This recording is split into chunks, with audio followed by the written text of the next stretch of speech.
G'day, I'm Karen. Welcome to Life in the Bush. This is a video about safety in the bush, particularly when walking in hot weather.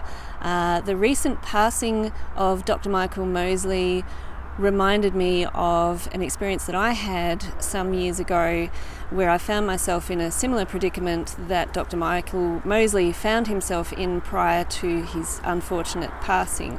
If you're not sure who Dr Michael Mosely is, just Google him. He's written many books, been in many documentaries. I first heard about him from the documentary Eat Fast, Live Longer, and I've been following him ever since. I've got 3 of his books and his wife's cookbook. I was listening to his Audible book on my drive to work on the day that he went missing, and unfortunately days later when they found him, he had passed away that same day that he'd gone missing, because he found himself in hot weather walking. I'm assuming he would have run out of water, become dehydrated, and that is similar to what happened to myself and a few friends. The reason I decided to share this story with you is because I thought I was prepared when I went on my walk, but my friends and I, we became very dehydrated. We weren't prepared enough, and what I've learned from that I wanted to share with you, because I'm hopeful that if people choose to set out on a hike or a bushwalk in the heat, that they are well prepared and make it home safely. So my story is, I was living in Alice Springs. It was summertime, probably late 2002 or early 2003. Friends of mine and I had heard about a walk that we could do along the East McDonnell Ranges. A few friends of ours had done the walk and they'd taken various times to complete the walk, so we weren't quite sure how long it would take us, but I remember being prepared for up to 4 hours. I had recently learned that if you're going to be out walking in the heat in Central Australia, that you should carry a litre per hour of time spent out there, because that's what you need to drink to stay hydrated. For those of you who don't know, Alice Springs is in the centre of Australia. It's desert country out there. In summer the temperatures can get up over 40 degrees Celsius. On the day that we set out, it probably got to the high 30s. We were dropped off at the starting point at about 9 in the morning, which wasn't ideal, but we were young and didn't feel like starting any earlier than that. So that was probably the first lesson learned, is if you're going to walk in the heat, try to do it earlier in the day before the real heat sets in the middle of the day.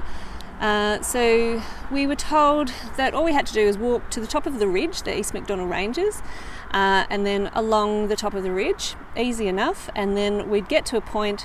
So where we started, it was outside of civilization. There was no houses around.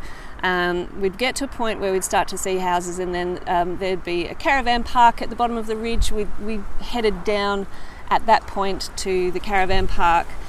We had a friend waiting for us in the pub next to the caravan park, and that sounded simple enough. We were told that if we got to a point where we saw a rock with a pole sticking out of it, that was about halfway. So we set off. We actually didn't take very long before we got to the rock with the pole sticking out of it. So we thought, well, this walk's not going to take as long as we thought, and we relaxed a bit. We ate some muesli bars, we drank some of our water. I remember sharing my pineapple juice, because I'd taken a 2-litre bladder backpack filled with water, as well as a bottle of water and a bottle of pineapple juice. So when we got to that, what we thought was a halfway point, I shared my pineapple juice around, thinking, well, I don't need up to 4 litres of fluids because it's not going to be a 4-hour walk. Anyway, after that point we continued walking and walking and walking and walking. The day got hotter and hotter, and we didn't start to see houses for a very long time, and we thought, what's going on? We thought we were halfway. We should be seeing houses by now. We should be getting close to the end.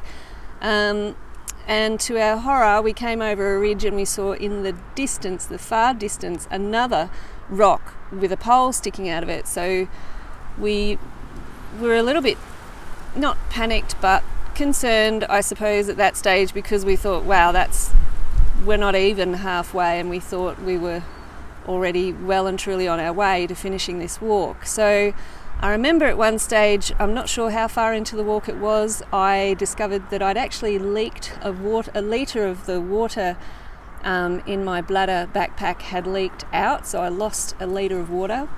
Remember, I'd already shared some of my pineapple juice, so I might have only had 2.5 litres of fluids with me in the end.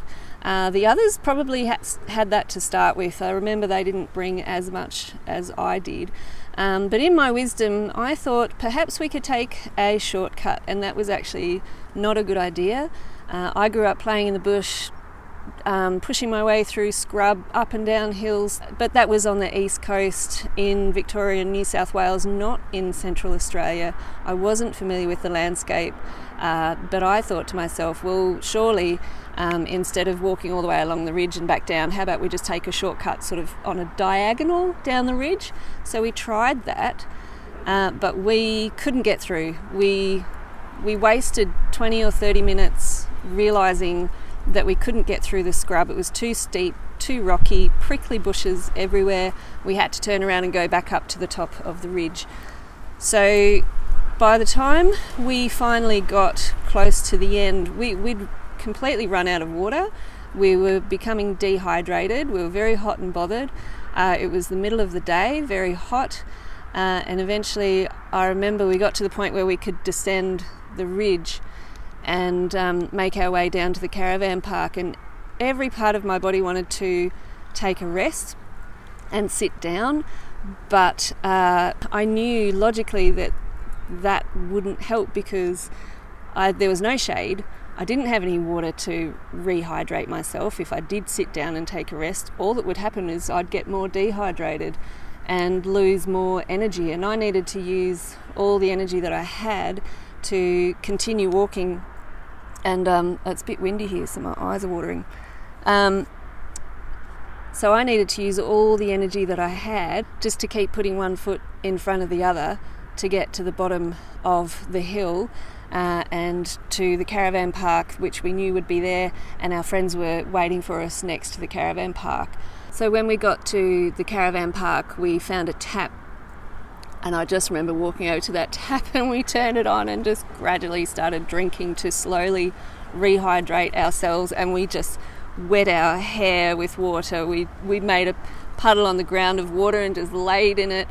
And our friends were only across the road in the pub, and we couldn't even make it over there for ages. We laid there in the water, just gradually drinking for at least a half an hour until we felt well enough to go across the road and meet up with our friends. So it was a bit of a scary experience for me at the time. There were things that I'd learned.